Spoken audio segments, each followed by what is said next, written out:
Morning बच्चों कल मैं आप लोगों को सूर्यकांत त्रिपाठी निराला द्वारा रचित सरोज स्मृति के काव्यांश के बारे में बताई थी, जो कि पहला काव्यांश था।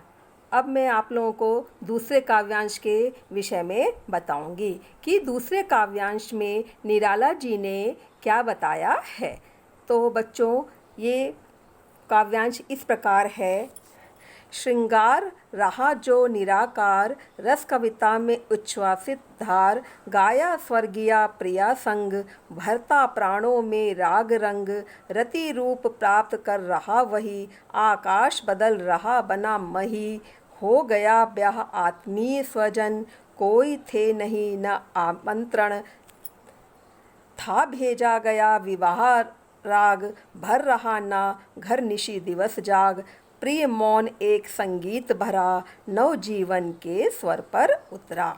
ये क्या था बच्चों? काव्यांश था। इस काव्यांश के विषय में मैं आप लोगों को बताऊंगी, यानी व्याख्या के विषय में बताऊंगी कि क्या कवि ने इसमें बताया है।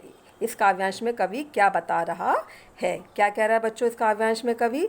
जैसा कि आप लोगों को पता है कि संदर्भ लिखते हैं, प्रसंग लिखते हैं, व्याख्या लिखते हैं, विशेष लिखते हैं। तो आइए इसके विषय में हम जानते हैं। इस काव्यांश में कवि ने सरोज के सौंदर्य में अपनी पत्नी के रूप रंग के दिखाई देने का वर्णन किया है। क्या बता रहा कवि? कवि की पत्नी जो कि मृत्यु को प्राप्त हो चुकी है, ये कल्पना पर आधारित कविता है बच्चों, और उसके फिर भी उसे अपनी पुत्री सरोज के सौंदर्य में अपनी पत्नी के रंग रूप दिखाई पड़ रहा है, उसके बारे में कवि ने यहाँ पे बताया है। इसमें कवि द्वारा पुत्री के अत्यंत सादगी भरे विवाह को भी चित्रित किया गया है। बहुत ही साधारण तरीके से अपनी पुत्री का उन्होंने विवाह किया।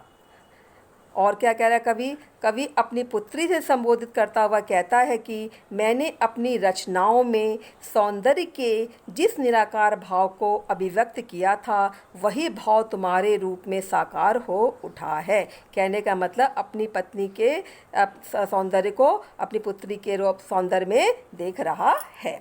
मेरी कविताओं में रस की जो उच्छ्वासित धारा बह रही थी और जिस प्रेम गीत को मैंने अपनी स्वर्गीय पत्नी के साथ मिलकर गाया था, वह आज भी मेरे प्राणों में अनुरागपूर्ण उत्साह का संचार कह रहा है। क्या कह रहा है कवि? कवि कह रहा है कि कभी मैंने अपनी पत्नी के साथ मिल करके वो गीत जो गाया था, आज भी मेरे मन के अंदर वह उत्साह का संचार कर रहा है, नई आशा की किरण को जगा रहा है। तुम्हारे हृदय में वह सब साकार रूप में प्रकट हो गया है, लेकिन वह जो कुछ मैं देख रहा हूँ तुम्हारे हृदय में मुझे दिखाई पड़ रहा है।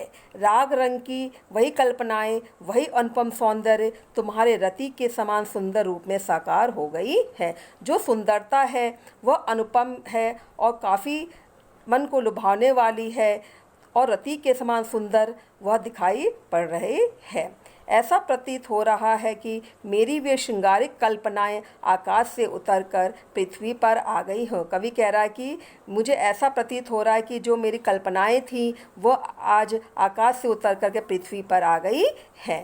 कहने का तात्पर्य क्या बच्चों? कवि क्या बताना चाह रहा है इस काव्यांश के अंतर्गत? कवि कह रहा है कि तुम्हारा विवाह संपन्न हो गया, परंतु इस विवाह में कोई भी आत्मीय स्वजन नहीं आया।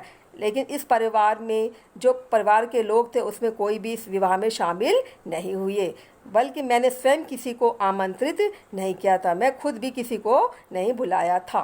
विवाह के राग रंग मेरे घर में रात दिन नहीं हुए। जो कि गीत वगैरह गाते हैं, मंगल गीत वगैरह विवाह के समय गाए जाते हैं, वह कुछ भी नहीं हुआ। अर्थात मेरे घर में किसी प्रकार की चहल पहल नहीं रही, मतलब लोग आते जाते दिखाई नहीं पड़े। जबकि विवाह जब होता है बच्चों घर में, तो पहले से ही लोग 3-4 दिन पहले घर में आ जाते हैं और चहल पहल सी लगी रहती है और गीत भी गाए जाते हैं, लेकिन ऐसा कुछ भी कवि ने नहीं किया। बस एक प्रिय संगीत भरा मौन नवजीवन के स्वर पर उतर आया, अर्थात बिना किसी मुखर के संगीत के चुपचाप तुम्हारा प्रेम भरा नया जीवन शुरू हो गया। कहने का मतलब तुम्हारा जो विवाह था बहुत ही सादगीपूर्ण तरीके से मैंने किया है। इसके बारे में यहाँ पर कवि ने बताया है। यह छोटे से काव्यांश की व्याख्या थी बच्चों।